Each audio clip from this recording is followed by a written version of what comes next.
Hello बच्चों, बहुत बहुत स्वागत है आपका माय सर जी मैथ्स के इस चैनल पे। मैं हूं आपका इंस्ट्रक्टर सौरभ शुक्ला।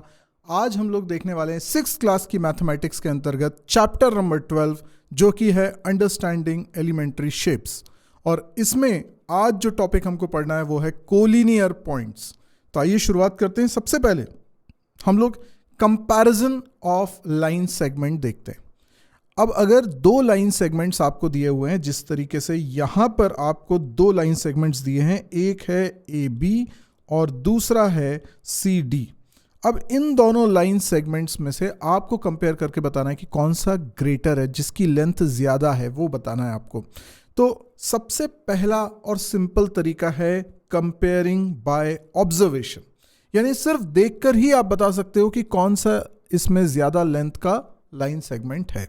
आप क्लियरली यहां पे विजिबल है कि ए बी छोटा है और सी डी बड़ा है, ये आपको देख के ही अंतर समझ में आ रहा है। So this is the very first way to compare two line segments, और बहुत इजी है। और ये हम डे टू डे लाइफ में अपने आसपास रखी चीज़ों को भी जब कंपेयर करना होता है तो इसी ऑब्जर्वेशन से हम लोग कर लेते हैं। तो which line segment is more in length? तो हमारा आंसर होगा सी डी लाइन सेगमेंट ज्यादा लेंथ की है। चलिए अब एक और सिचुएशन को समझिए। आपको यहां पर एक लाइन सेगमेंट ए बी दिया है, दूसरा लाइन सेगमेंट सी डी दिया है। अब आप ये कहते हैं कि भाई दोनों को ऑब्जर्वेशन से तो बताना बहुत मुश्किल है कि कौन ग्रेटर है, किसकी लेंथ ज्यादा है, क्योंकि दोनों लगभग बराबर ही दिखाई दे रहे हैं। हो सकता है ये एग्जैक्टली बराबर हो सकता है कोई एक इनमें से थोड़ा सा बड़ा हो। तो फिर ऐसे में ऑब्जर्वेशन से आप आंसर नहीं कर सकते। तब हम दूसरे मेथड्स लगाते हैं। जैसे एक मेथड हो सकता है कंपेयर बाय ट्रेसिंग। तो ट्रेसिंग पेपर लेकर भी आप कंपेयर कर सकते हैं कि एक को पहले हम मेजर कर लें, ट्रेसिंग पेपर पे ले लें, और उसके बाद फिर उसको दूसरी लाइन के ऊपर रख के देखें कि कौन बड़ा कौन छोटा है। इसको मैं यहाँ पर तो और भी आसान तरीके से कर सकता हूँ कि ये जो सी डी है इसको मैं एग्जैक्टली ए बी के नीचे रखता हूं, दोनों के स्टार्टिंग पॉइंट सेम पोजीशन पे ले आता हूं और फिर देखता हूं कि कौन सा एक स्लाइटली ग्रेटर है। और आप यहां पे ऑब्जर्व कर पा रहे होंगे कि सी डी थोड़ा सा ए बी से बड़ा है, इसीलिए हम यहां पर बोलेंगे कि सी डी इज ग्रेटर। लेकिन ये कंपेयर करने के लिए बिल्कुल दोनों को ओवरलैप कराना पड़ा, एक के ऊपर एक रखना पड़ा, और तब जाके हमें पता चला कि सी डी जो है वो ज़्यादा बड़ा है। मैं इसको एक बार करके दिखाता हूँ। मैंने ये सी डी को एग्जैक्टली इसके ऊपर रखा, आप देखिए हल्का सा सी डी बड़ा दिखाई दे रहा है। यस, तो ओवरलैप करने से हमें पता चल गया।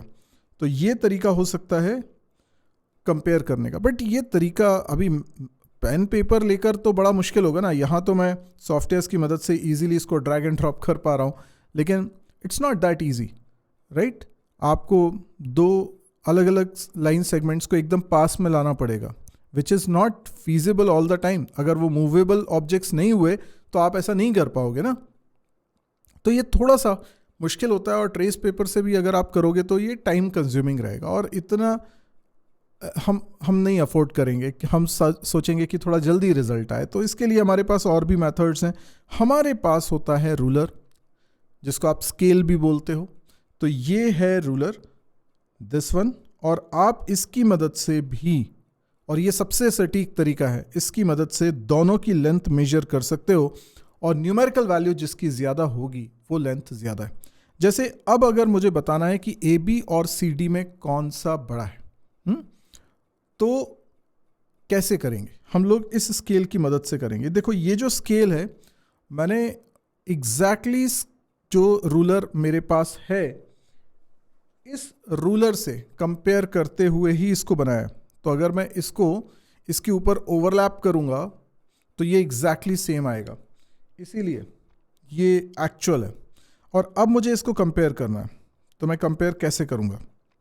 तो लेट्स सी, ये ए बी की लेंथ निकालता हूँ। तो देखो इस तरीके से मैंने रखा। आप बता सकते हैं ए बी की लेंथ कितनी आ रही है यहाँ पर? ज़रा इसको और जूम कर देता हूँ मैं। आप देख सकते हैं यहाँ पर ए से बी तक की लेंथ 5 तो कंप्लीट आ रहा है, 6 से थोड़ा कम है ना, 6 से थोड़ा कम है। तो ये 5.8 8 है। आप देखिए छोटी छोटी जो लाइंस दिखाई दे रही हैं आपको, ये जो लाइंस दिखाई दे रही है ना आपको, ये यहाँ पर, इनको आप काउंट करिए। 5.1 2 3 4 5 6 7 8। तो यस, ये जो 8th लाइन है इस पर आ रहा है ये, तो इसकी लेंथ कितनी हो जाएगी? इसकी लेंथ हो जाएगी 5.8 सेंटीमीटर्स। ये सेंटीमीटर्स है, यस ये सेंटीमीटर्स है। चलिए अब हम दूसरी जो लाइन सेगमेंट है उसको भी मेजर करते हैं। तो ये मैंने इसको मूव किया और अब मैं इसको रख रहा हूँ CD के पास। देखिएगा, अगेन इसको थोड़ा जूम करते हैं। क्या आप यहाँ पे समझ पा रहे हैं कि ये एग्जैक्टली 6 है? यस, देखिए ज़रा, ये एग्जैक्टली 6 सेंटीमीटर का है। तो यहाँ पे हम लिख सकते हैं 6 सेंटीमीटर। रूलर से कंपेयर करने में ज़्यादा एक्यूरेट रिजल्ट्स हमको मिल पा रहे हैं, ज़्यादा प्रिसाइज रिजल्ट। हम अंदाज़ा नहीं लगा रहे, हम एग्जैक्ट न्यूमेरिकल वैल्यू से। तो ये जो मैथमेटिक्स में मेजरमेंट के तरीके हैं, ये एक्चुअल में कंपैरिजन के लिए बहुत सटीक तरीके हैं, बहुत प्रिसाइज तरीके हैं, और इसीलिए हम रियल लाइफ में भी इनका इस्तेमाल करते हैं। ठीक है, तो यहां पर अब आपको क्लियरली पता है कि CD ज़्यादा बड़ा है। यस, CD की लेंथ है 6 सेंटीमीटर और AB की लेंथ है 5.8 सेंटीमीटर। आपको डेसिमल वैल्यूज आती हैं, तो आप यहां कह सकते हैं कि CD लाइन सेगमेंट ग्रेटर है। चलिए अब हम लोग बात करते हैं collinear and non collinear points की। कोलिनियर, इसका मतलब क्या हुआ? को मतलब होता है साथ में, और लीनियर का मतलब होता है एक लाइन में। तो जब 3 या 3 से ज्यादा पॉइंट्स एक ही लाइन पर लाई करें तो उन्हें कोलिनियर पॉइंट्स कहते हैं। देखिए, 2 पॉइंट्स अगर होंगे तो उसको कोलिनियर इसलिए नहीं बोलते, ये टर्मिनोलॉजी वहां पर इस्तेमाल इसलिए नहीं करते क्योंकि 2 अगर पॉइंट हैं तो दोनों पॉइंट से तो एग्जैक्टली एक ही लाइन बन सकती है ना, एग्जैक्टली एक ही बनेगी। तो वो तो हमेशा एक ही लाइन में रहते ही हैं। एक पॉइंट या 2 पॉइंट के लिए ये बातें नहीं की जाती। 3 या 3 से ज्यादा, 3 या मोर देन 3 पॉइंट्स अगर एक लाइन पर हैं तो उन्हें आपस में कोलिनियर, मतलब साथ में वो लीनियर है एक लाइन में। So if 3 or more points are lying on the same line, then they are called collinear points। और अगर ऐसा नहीं हो रहा है तो उसको बोलेंगे नॉन कोलिनियर पॉइंट्स। जैसे यहां पर मैंने 3 पॉइंट्स बनाए हुए हैं, अगर हम इन तीनों से पास होती हुई एक लाइन बना पा रहे हैं तो ये कहलाएंगे तीनों पॉइंट्स कोलिनियर पॉइंट्स। ठीक है, और अगर यहां पर मैं दूसरा एग्जांपल लेता हूं, एक पॉइंट ये है, एक पॉइंट ये है और एक पॉइंट ये है, क्या ये कोलिनियर पॉइंट्स हैं?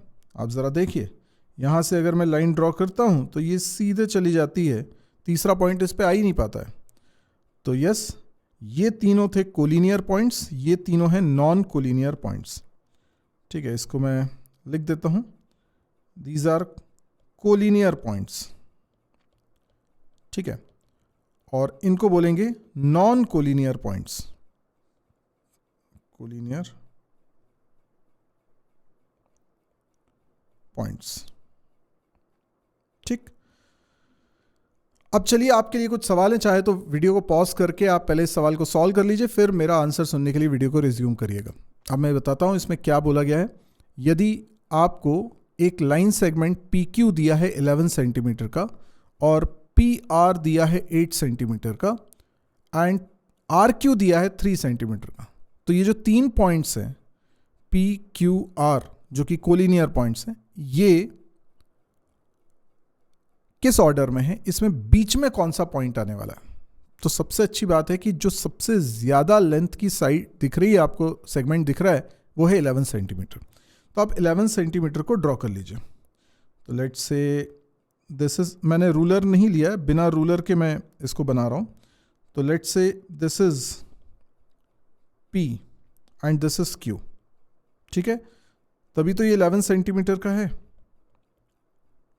ओके, अब इसमें बोला गया है PR और RQ 8 और 3 सेंटीमीटर के हैं। 8 + 3 कितना होता है? 11 होता है। यस, तो हम बोलेंगे कि पी आर, तो आर कहीं पर पॉइंट होगा इसमें, let's say this point is are, ठीक।